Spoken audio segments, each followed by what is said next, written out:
हे guys, welcome to Nehashri vlogs. ज्या व्हिडिओची तुम्ही आतुरतेने वाट बघत होता तो व्हिडिओ आम्ही आज तुमच्या समोर घेऊन आलेलो आहोत। या आधीचा व्हिडिओ तुम्ही बघितला आहे ज्यामध्ये आम्ही आमची प्रेग्नन्सी जर्नी तुमच्या समोर मांडलेली आहे, की प्रॉब्लेम्स आम्ही फेस केले, त्यांना कसं हँडल केलं आणि शेवटी आम्ही हॉस्पिटलला पोहोचलो।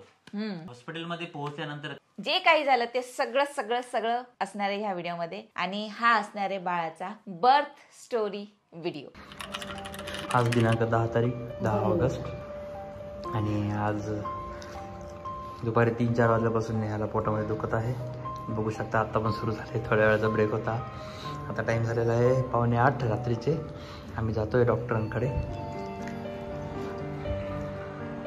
तुम्हाला एक ब्रीफ देऊन देते की कसे माझे कॉन्ट्रॅक्शन स्टार्ट झाले होते। 10 ऑगस्टला 3 वाजेपासून मला कॉन्ट्रॅक्शन स्टार्ट झाले होते, ऍक्च्युअल कॉन्ट्रॅक्शन स्टार्ट झाले होते। मी लिटरली लॅपटॉपवर काम चालू होतं माझं आणि आय वॉज लाईक की अरे हे काय पिरियड पेनच तर आहे, तर मी त्याला असं जस्ट निग्लेक्ट केलं नाही का। पण मला ते समजलं थोड्या वेळाने की ते थोड्या इंटरव्हलनी मला येतोय, म्हणजे मला स्टार्ट अर्ध्या तासापासून झाले। मग ते रिपीट व्हायला लागलं आणि टाइम कमी व्हायला लागला, कमी होत गेला त्याचा। 6 वाजले होते, आमचा चाय टाइम होता। म्हणजे त्याची इंटेन्सिटी खूप खतरनाक होती त्या कॉन्ट्रॅक्शनची आणि मला 100% असं झालं होतं की नाही आता मला डॉक्टर व्हिजिट करायची। पण एक मनात असतं ना ते की यार कदाचित आजच तो दिवस आहे। मी लगेच जाऊन आंघोळ सुद्धा केली, मग आम्ही निघालो। सध्या आम्ही ट्रॅफिक मध्ये आहे, मुंडवा चौक। गाणे चालू आहेत आणि नेहाला इथे कॉन्ट्रॅक्शन्स येत आहेत। टेन्शनचा माहोल चालू आहे। आम्ही थोडासा थांबलेलो आहे। हा चिल मध्येच आहे, पण असं सगळे चिल मध्येच आहेत, पण चिल आहे। मी खूप एक्साइटेड आहे। थोड्या वेळ आधी जेव्हा आईनं सांगितलं की आपल्याला हॉस्पिटल जायचंय ना, मी पटापट आंघोळ केली, तयार झालो आणि एकदम असं एनर्जी वाला होतो, एकदम पळापळी ते असं चालू होतं माझं। गोष्ट अशी आहे, पेशन्सची गोष्ट, की एवढ्या ट्रॅफिकच्या सिच्युएशन मध्ये, एवढ्या इमर्जन्सी सिच्युएशन मध्ये मी गाडी आरामात चालवतोय। हे सगळ्यात महत्वाचं म्हणजे जे मी करतोय असं मला वाटतं। मागे बघा कार सीट, बेबी सीट पण लावलेलं आहे। अपडेट देत राहू। बघा 10 तारीख आहे, 8 वाजलेले आहेत, सिग्नल सुटला।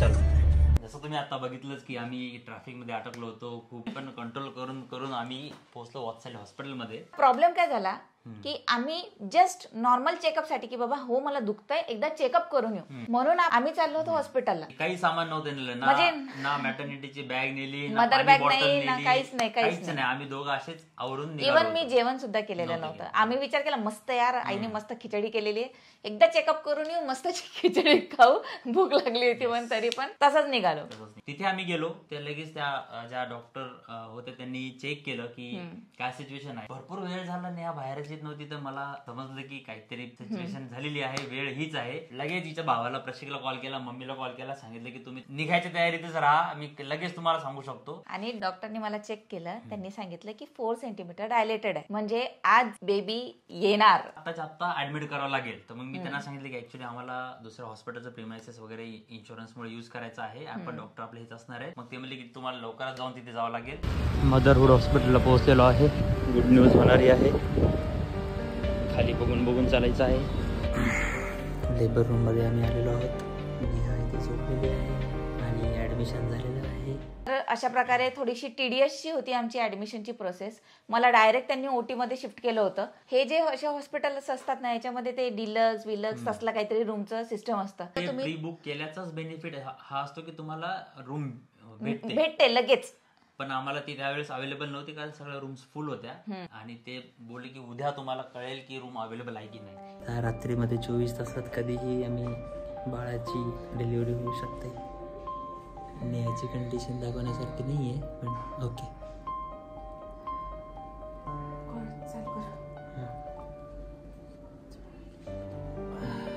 चल कॉन्ट्रॅक्शन्स मेजर करतात तिथे ॲपमध्ये।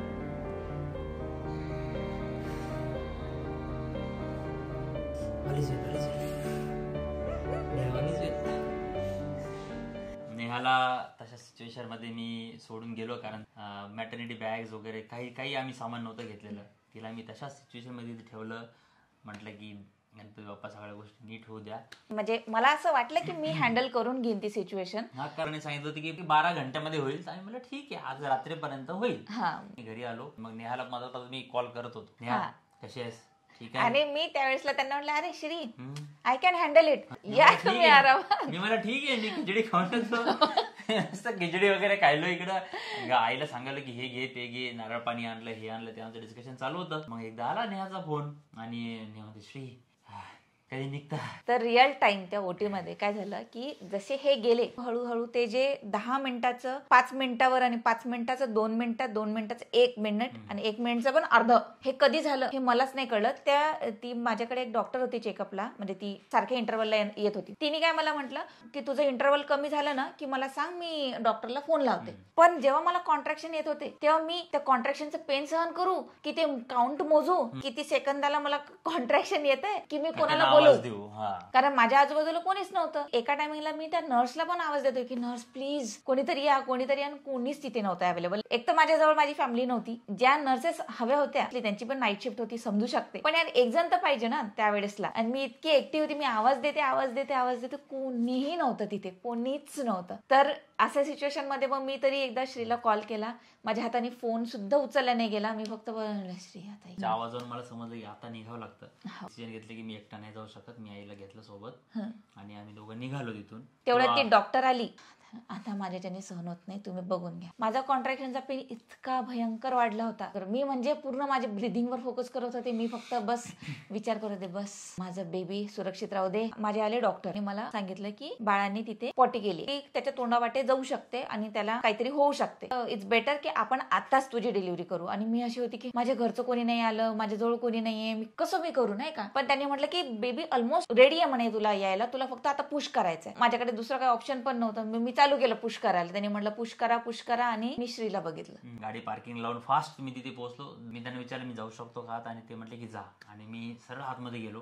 मी बघितलं डॉक्टर उभे आहेत, नर्सेस आहेत, नेहा आहे पोझिशन मध्ये आणि समोर पूर्ण ब्लड. लकीली मला ते जायला भेटलं, मला बघायला भेटलं की एक आई किती पेन सहन करते. मी श्रीला बघितलं आणि मी अशी होती की मी रिलॅक्स्ड. आतापर्यंत अशी होती ना की यार असं खुद माझ्या घरी करण्याला मला इतकं मी लिटरली रडत होते. मी त्यावेळेसला म्हणजे डिलिव्हरी पण करते, मी एकटीच आहे. त्यावेळेसला मला मम्मीची फक्त एकच गोष्ट आठवते की बेटा त्या डिलिव्हरी रूम मध्ये तूच एकटी असणार आहेस, तुझी हिंमत जितकी स्ट्रॉंग असेल तितकंच तू हेल्दी बेबी बॉर्न करू शकतेस. मी बस तिच्या येण्याची वाट बघत होती. जेव्हा मी आतमध्ये होतो, मी बाहेर गेलो, ते सक्शन कप वगैरे लावायला लागला. व्हॅक्युम लगेच त्याची गरज पडली नाही, पण त्याच्यासाठी मग मला बाहेर जावं लागलं होतं. आणि मी असा मोबाईल घेऊन होतो. किती वाजले, आवाज आला का, बाल रडला का, किती वाजले, पूर्ण माझं ध्यान तिकडेच होतं दरवाजाकडे. म्हणजे 3ऱ्या किंवा 4थ्या पुशला मॅक्स ती बाहेर आली आणि माझ्या चेहऱ्यावर इतकी मोठी स्माइल होती.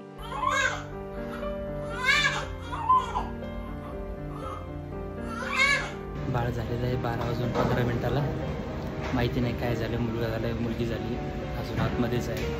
आम्ही बाहेर आहोत, आवाज ऐकलाय, असं तरी होतंय.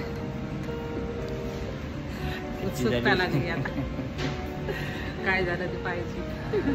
चांगलं आहे, बाळ चांगलं आहे आणि आईची पण तब्येत सध्या तरी चांगली आहे. अजून आतमध्ये बाहेर येईल सकाळी.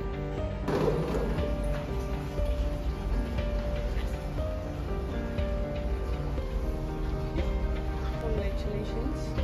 3 kg 3 kg आहे. थोड़ा डिस्ट्रेस है, देखो आगे अगर ठीक LIC शिफ्ट करेंगे. अच्छा, जो भी है आपको अपडेट करेंगे. ठीक आहे, चालेल सर.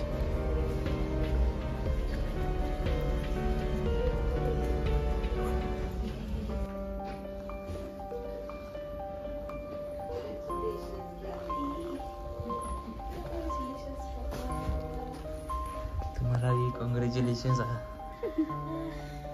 कसं वाटतंय? आता व्हायला का लात बीत मारायला बघितलं बाळ कसं आहे? नाक तुझ्यासारखंच आहे. आयब्रोज पण हो काय? नाही पाहिलं बघ, लिप्स एवढं बघितलं का तू? इकडेच हो का? ऑक्सिजन घेत आहे. हो का? शी केली होती थोडीशी. शिंक पण दिली, अरे बापरे. शिंक दिली, आता दुसऱ्यांदा शिंक दिली. हा डोळे असे मिचमिच करत आहे. हा डोळे आवाज आला का? हो मी बाहेरच बघतो 12-15.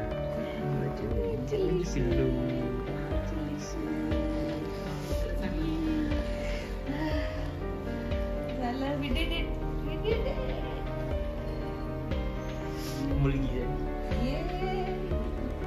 माहिती आहे सगळ्यांचा का? अंदाज खोटे त्यांनी ते स्टिचेस मारत होते. आणि सगळं चालू आहे ते खाली काय काय काय काय करत होते. सगळं माझ्या लक्षातच नाही. नंतर मग लक्षात म्हटलं अरे मुलगा आहे का मुलगी सांगा म्हटलं. ते म्हणे अरे गुड क्वेश्चन, आम्ही पण पाहिलं नाही. हसू लागले सगळे. सगळे हसले. मग त्यांनी बघितलं, ते म्हणे कोणीच पाहिलं नव्हतं. म्हणजे असं बाळाचं सगळं त्याच्यातच लागलं ते सगळे नाही का. पटकन साफ करा, त्याला पटकन उठू द्या. त्याच्यामध्ये 11 आली न दोघांची, पप्पाची बाळाची. 11 तारीख पप्पाची. एकादशी आली. अरे वा, शुभ दिवस आला, एकादशी आली. बोला पप्पा खूप खुश. आलो आतमध्ये, मला असं वाटलं की सगळं नॉर्मल होतंय. खूप झालं. नंतर मशीन आणली होती. नाही गरज पडली. डॉक्टरांनी सांगितलं गरज नाही पडली. त्यांना कळालं असतं आधी की कशी केली आहे तर मग सीझर करायचं. त्यांना अशा वेळेस कळालं की हे झालं नाही का. म्हणून त्यांनी नॉर्मलच वेळ तोच झाला, तीच झाली. तीच झाली. तिच्यानुसारच फिरून राहिली. मस्त फुल राहिले. नाही आम्ही खूप strong. सगळेजण मला तुम्हाला सांगले नाही याला सांग स्ट्रॉंग राहा, याला सांग स्ट्रॉंग राहा. तीच मला सांगायला स्ट्रॉंग राहा ना बाळ. हे आमचं बाळ गरम आहे रे इथं. बाळा पिल्लू, गोंडूची पिल्लू, दूध प्यायली ती. हा ना दूध प्यायली. नाही असं करायची ती. भूक लागली एवढले पाय माझे, एवढले हात. बाई लईच भूक लागली काय की. हा कसं जावळं बघ नाही. परत काढ.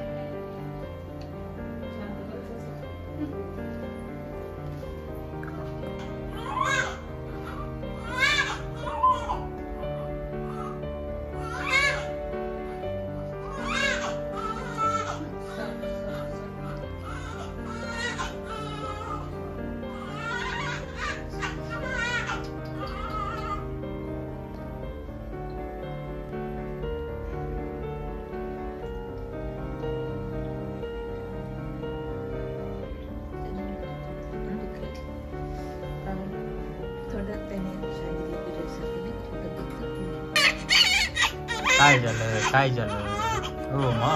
निन्नी आली निन्नी करू आपण ना. मम्मीला निन्नी येईल ना. हात लागले की सगळ्या गेली.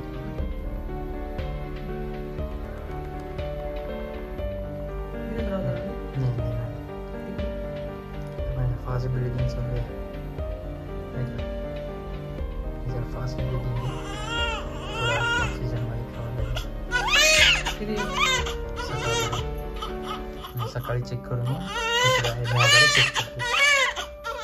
हो काय झालं मग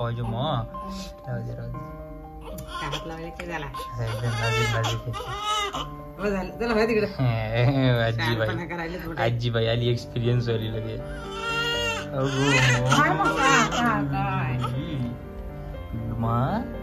काऊन झालं बाळ, काऊन ललायलं. मम्मी कडे जायचं का.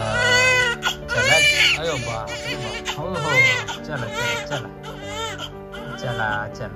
मम्मीकडे जायचं. बाळाला मम्मीकडे जायचं. मम्मी आली झोपीचा.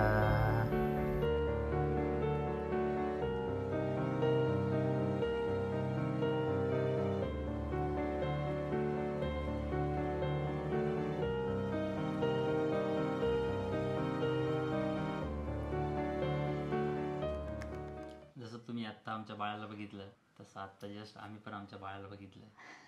आणि डॉक्टर म्हटले की बाळाने ते हे झाल्यामुळे रिस्पायरेटरी रेट त्याचा हाय आहे नॉर्मल रेटपेक्षा. बाळांचा ॲक्च्युली जास्त असतो, त्याच्यापेक्षा जास्त आहे.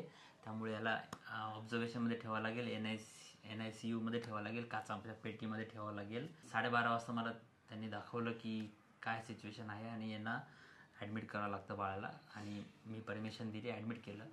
आता तिथे काय झालं होतं की 12:15 बाळ बॉर्न झालं. त्यांनी मला फक्त असं दाखवलं दुरून, आता तू लेटू नये. मी तिला जवळून सुद्धा बघितलं नाही ना, माझ्या त्यांनी हातात दिलं तिला इमिडिएटली त्या O2 मध्ये जे काय आहे त्याच्यामध्ये त्यांनी ठेवलं.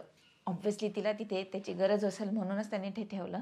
पण मला पण तिला टच करायचं होतं, तिला फील करायचं होतं, तिला फीड करायचं होतं. पण मी ते त्यावेळेसला नाही करू शकले ना. तर त्यावेळेसला ॲज अ मदर मला खूप इतका द्वेष येत होता ना, असं वाटत होतं मी त्यांना काय बोलू आणि काय नाही, ते माझ्या बाळाला का बरं देत नाही, खूप राग येत होता. पण म्हटलं यार नाही, पहिले तिची हेल्थ प्रायोरिटीवर आहे. त्यांनी जे म्हणतील आपण सगळं करू, पण ती बरी असली पाहिजे. नाही, 12:30ला त्यांनी आतमध्ये नेलं होतं NICU मध्ये. 3:30 वाजता रात्री परत मला बोलवलं. मग त्यांनी सांगितलं की आमचं ऑब्झर्वेशन ऑलरेडी झालेलं आहे आणि बाळाचे रिस्पायरेटरी खूप हाय आहे, त्याला आपल्याला सलाईन वगैरे त्या सगळ्या गोष्टी, आता मला सांगते नाही ना टेक्निकल टर्म्समध्ये, पण म्हणजे नॉर्मल NICU मध्ये ठेवणं आणि ऑब्झर्वेशन मध्ये निडल्स वगैरे लावून नाकाद्वारे ते सगळं हे करून ते वेगळं, तर ते त्यांनी केलं होतं. आणि सकाळी 10 वाजताच ते जे नाही का मी बोलू नाकाद्वारे किंवा सलाईन वगैरे त्या सगळ्या गोष्टी त्यांनी काढल्या. ते म्हणले की आता फक्त याला NICU मध्ये ऑब्झर्वेशनसाठी ठेवावं लागेल. पूर्ण रात्र मला झोप आली नाही. झोप म्हणजे झोपच नाही आली. मी जेवढे 9 महिने ज्या गोष्टीसाठी मी वाट बघितली, हात नाही लावू शकत, स्पर्श नाही करू शकत, जे माझ्या समोर पण नाही, माझ्या डोळ्याच्या समोर पण नाही आहे, मी बघायला जाऊ पण शकत नव्हते तिथे. लिटरली पूर्ण रात मी अशी होती की मी कधी बघेल तिला.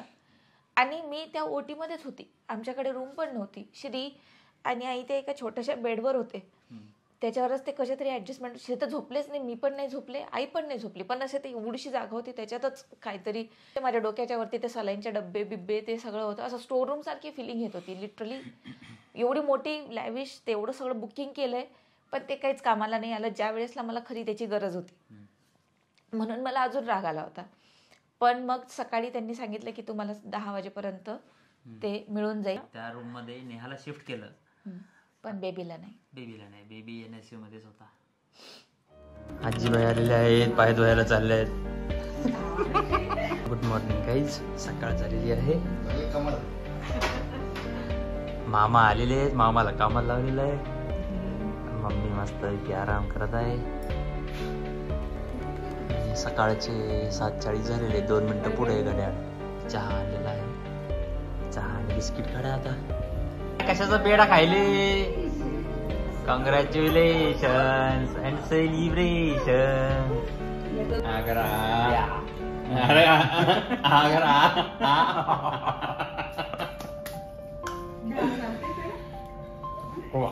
चालते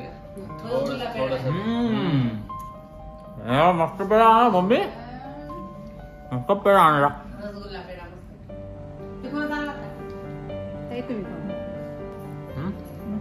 मस्त मुलगी झाल्याबद्दल पेढा.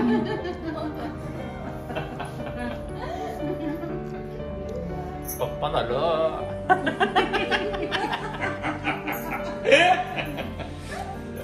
लहान लेकराला लेकर व्हायले.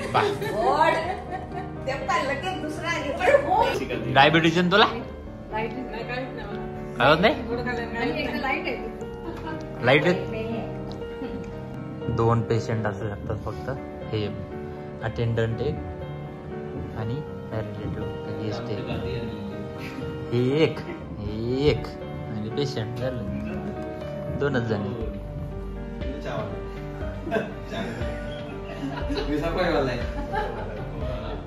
मी आता सामान वरतून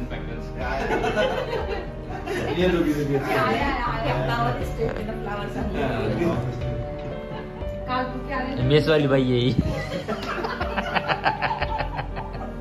लाडू आणले, डबे आणले, प्रोडक्शन हाऊस आहे.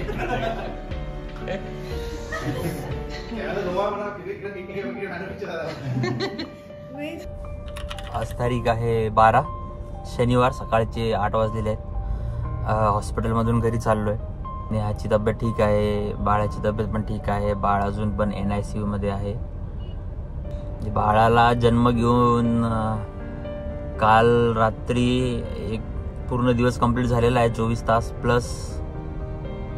आत्ता सकाळी 12 वाजता जवळपास परत अजून 12 तास कंप्लीट होती. बाळाची तब्येत ठीक आहे पण अजून पण NICU मध्ये आहे. 2 दिवस झालेत, थोडंसं वेगळंच फील होत आहे. कारण बाळ तर झालंय पण बाळ अजून आमच्या सोबत नाहीये. वाईट वाटतं थोडंसं. सगळ्यांसमोर बोलू शकत नाही. विचार करतो नेहा किती स्ट्रॉंग आहे. एक आई आहे, बाळाला डिलिव्हरी दिली आहे. 1.5 दिवसच्या वर झालंय, बाळ आमच्या सोबत नाही अजून, तरी पण पोरगी रडत नाही. मधात आम्ही जाऊन बघतोय बाळ कसं आहे काय आहे. मलाच वाईट वाटतंय. कंट्रोल होत नव्हतं म्हणून व्हिडिओ बनवतोय. खूप खतरनाक फिलिंग आहे. बाळ झालंय, सगळेजण विश करतायत, सगळेजण कॉंग्रॅच्युलेशन म्हणतात, पण बाळ आमच्या हातात नाही अजून. बाळाच्या चांगल्यासाठीच आहे, चुकीचं काही नाहीये. 2 दिवस आमच्या सोबत नाही राहील पण बाळाची तब्येत ठीक होईल.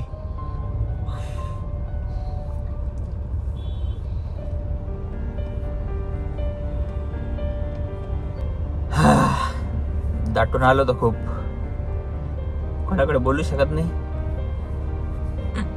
कारण जर का मीच कमजोर पडलो तर मग नेहाचं काय होईल. होप गणपती बाप्पा लवकर आमच्या बाळाची तब्येत ठीक कर, आम्हाला स्ट्रॉंग ठेव आणि बाळ लवकर आमच्याकडे येऊ दे. जसं तुम्ही बघितलं की श्रीनी सांगितलं की बाळ सेकंड डे पण 12 तारीख आली पण बाळ आमच्याजवळ नव्हतं.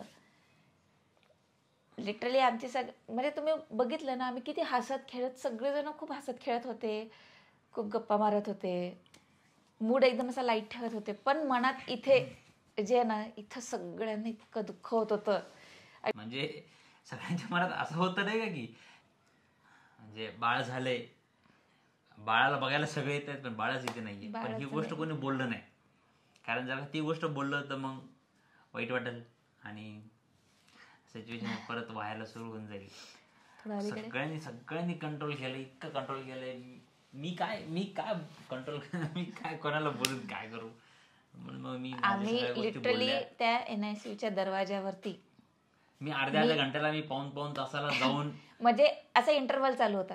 श्री जातात, श्री येतील, मग मम्मी आली, मम्मी जाणार, मग आई जाऊन येणार, मग ओमकार आला का बघायला, ओमकार मग बाळ बघायला NICU मध्ये जाणार, मग प्रशिक आला, ओके, मग प्रशिक जाऊन येणार, दीक्षा आली, मग दीक्षा जाऊन येणार. असं आमचं इंटरव्हल म्हणजे ते NICUचे लोक पण लिटरली त्रासले होते की यार कितीदा येतात, बाळ झोपलंय, माझं बाळ इथे मला बघणार नाही तर कोण काय करणार. म्हणजे तुम्ही आम्हाला बाळाला बघू सुद्धा देत नाही यार. म्हणजे आणि एक असं पण झालं होतं की ते बाळाचा टॅग खाली पडला त्यावेळेसला, बाळाचा टॅग खाली पडला. हो मला बांधा म्हणलं टॅग, ते बाळ इकडचं तिकडे कासाल तुम्ही दुसरीकडे. ते NICU मध्ये एक नाही ना, किती बाळ होते, किती सारे, आणि सगळे एकसारखे दिसत होते. एक सिच्युएशन सांगतो काय झालं की तिथे 2 रूम्स होत्या. जिथे ऍक्च्युअली त्याला रात्री ऍडमिट केलं तर बाळाला तिथून त्यांनी दुसऱ्या रूम मध्ये शिफ्ट केलं. आणि काचातून मी बघतोय समोर एक दरवाजा आहे, त्याच्या काचातून मला बाळ दिसतंय. ठीक आहे, त्यांनी मला सांगितले की बा हे 1 नंबर का 2 नंबरचा बाळ तुमचा आहे. मी त्याला बघतोय आणि शांत बाळ झोपलेलं आहे. थोड्या वेळ झाला, 1-1.5 तास झाला, मी परत गेलो, परत पाहिलं, परत बाळ शांत झोपलेलं आहे. मग परत थोड्या वेळाने गेलो, बाळ रडायला रडायले खूप जोरात रडायले, म्हणजे लिटरली रडायले. मला दिसतंय माझं बाळ रडतंय आणि ती बाई काहीच नाही. मी आवाज द्यायला, माझा दरवाजा लॉक होता, मी आवाज देतोय मग त्या मॅडम आल्या. मी म्हणलं तुम्हाला काय कळतंय का माझं बाळ रडतंय म्हणलं तिथे, त्याला बघा जरा काहीतरी. ते म्हणजे काय नाव आहे तुमचं? मी म्हणलं नेहाज बेबी आहे म्हटलं. बघा म्हणलं त्याच्यावर टॅग, नेहाज बेबी बाजूला आहे, दुसरा बाळ आहे आताच आलेलं आहे. म्हणलं बापा इथं माझं बाळ आहे दिसणं पण झालं. आणि ओजस्वी असू द्या. आणि म्हणजे लिटरली ते बाळ रडतंय बाजूला आणि आमचं बाळ मस्त घार घूर झोपलं होतं ते. जेव्हा मी ते बघितलं मी इतका खुश झालो. मी अरे वा माझी पोरगी काय मस्त झोपलेली. मी पळत रूम मध्ये आलो. लिटरली मला शरी अपडेट दे, बाळ माहिती का तुला असं झोपलंय, बाळ माहिती का एका स्टोरी सांगितली काय झालं. मी नर्सला एंड ऑफ द डे ला त्यांनी मला परमिशन दिली की मी तिला फीड करू शकते. तो मुमेंट माझ्यासाठी प्राइसलेस म्हणजे तिचा बर्थ आणि त्याच्यानंतर मी पहिल्यांदा तिला होल्ड केलं. ते मला माहित नाही बाळाला कसं पकडायचं, काय करायचं. माझ्यासोबत आईला पण मला असं वाटतं त्यांनी फक्त आईला अलाउड केलं होतं, ते पण थोड्याच वेळासाठी फीड करताना. हो, फर्स्ट टाइम साठी. नंतर त्यांनी ते पण अलाउड नाही केलं. मी फिगर आउट करते कसं फीड करायचं, काय करायचं. ते जे येतात की नाही फिडिंग शिकवायला, लॅचिंग शिकवायला, त्यावेळेसला माझ्याजवळ बेबीच नव्हता. एक तास तिला सोडायची नाही. मी तिथे जायची, 1 तास भर घेऊन तिला बसायची. माझा हात दुखायचा काही हरकत नाही, पण मी तिला घेऊन बसायची. म्हटलं हाच माझ्यासाठी खूप मोठा क्षण आहे. आणि मी पूर्ण दिवसातून फक्त त्या एका मुवमेंटची वाट बघायची की आता ते म्हणतील मॅम फिडिंग टाइम. आणि मग मी आल्यानंतर तिला स्टोरी, तिने असं केलं, ती हसली, तिने असं केलं, तिने ब्लिंक केलं, बोट धरलं, असं झालं तसं झालं. इतकं म्हणजे खूप क्रेझी होतं यार ते दिवस. म्हणजे लोकांना दिसताना असं दिसलं वाव यार काय ग्लॅमरस डिलिव्हरी होती, यांना तर काही पेन नाही झाला, किती एकदम पटकन असं एकदम इझिली सगळं झालं. पण नाही, कुठलीच डिलिव्हरी इझी नसते. आणि मला तर स्टिचेस पण पडले होते. नॉर्मल डिलिव्हरी करून पण मला खाली स्टिचेस पडले होते. तर मला ते वॉकिंगचा एक पेन तो अलग, ते बसता नाही यायचा पेन अलग, पण ते बाळाला घेण्याचा आनंद म्हणजे खूप खूप वेगळा अनुभव.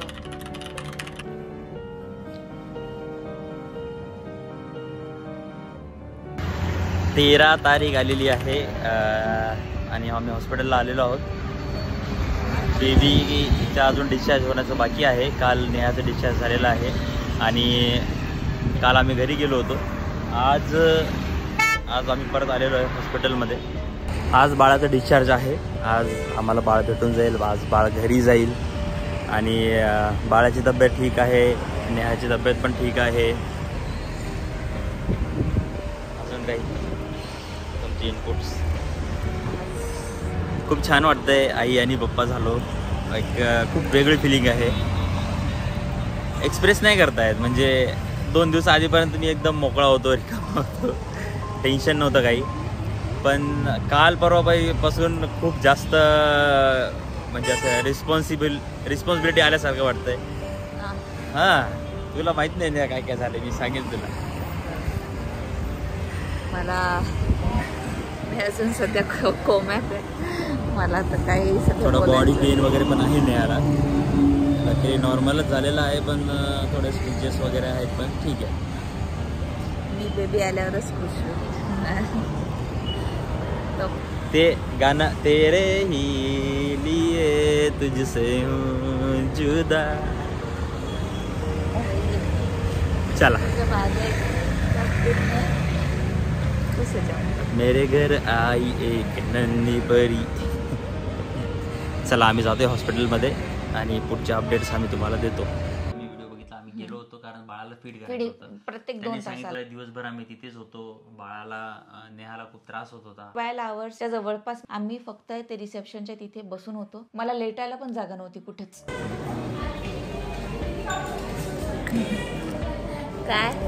काय चाललंय? वेटिंग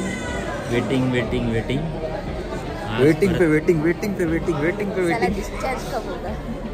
तारीख पे तारीख दिए जा रहे हैं. 4 दिन हो गए, तारीख पे तारीख चालू है. आज तो कदर मचाना पडेगा. ऍक्च्युली तिथं झालं असं की आम्हाला समजलं की हे आमचं जे पेमेंट होतं ते इन्शुरन्स थ्रू होतं आणि त्याच्यासाठी त्यांनी ते अजून 1 दिवस बाळाला त्यांनी जास्त ठेवायचा विचार केला होता. कारण न्यू बॉर्न पॅरेंट्स आहेत, काही पण चेपवलं तरी होच म्हणतील, कारण बाळासाठी काही पण करायला तयार आहेत. फाईल्स पूर्ण चेक केल्या. तिथे मॅन्युअली त्या माणसाने ज्या रिडिंग घेतल्या त्या पूर्ण रेंज मधल्या रिडिंग्स होत्या आणि ते आम्हाला वाढवून सांगत होते. 10-15 रिस्पिरेटरी रेट ते वाढून सांगू लागले. आणि त्यांनी खूप डिफरन्स होतो. 65, 68, 70 असे जर का रेंज आहे तर ते 85 वगैरे असं आम्हाला सांगू लागले. मी त्या डॉक्टरला सरळ विचारलं, तुम्ही रिडिंग कशी घेताय, मला एकदा प्रोसेस सांगा. मग त्याने सांगितलं की सर 1 मिनिटात असं आम्ही मोजतो.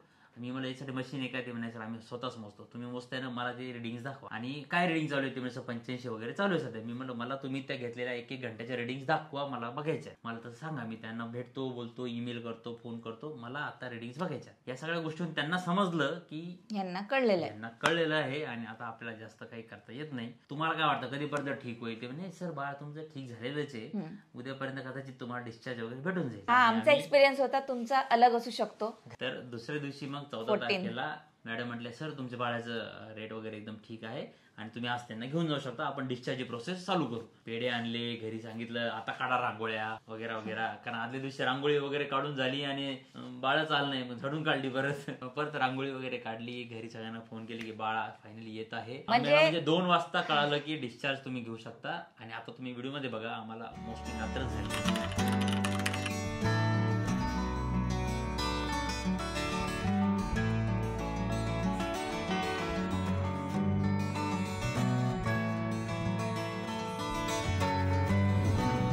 चार दिवसानंतर बाळालो.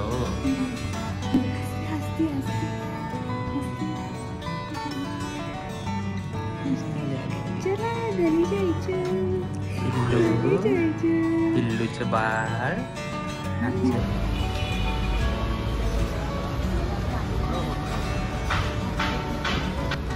खालून गळ्या मानेला धरायचं फक्त.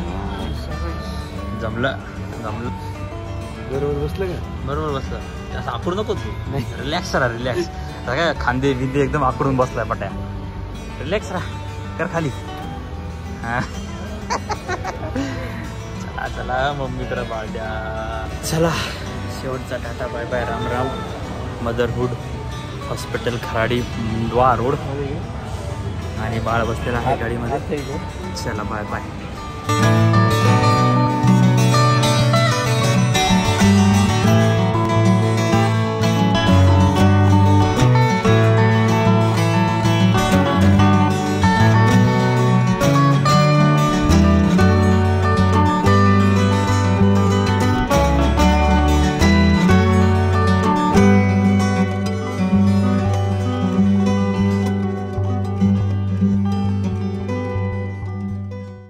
अशा प्रकारे आमच्या बेबी आमच्या घरी आलं. आमच्या बाळाला 1 वर्ष होत आलेलं आहे आता.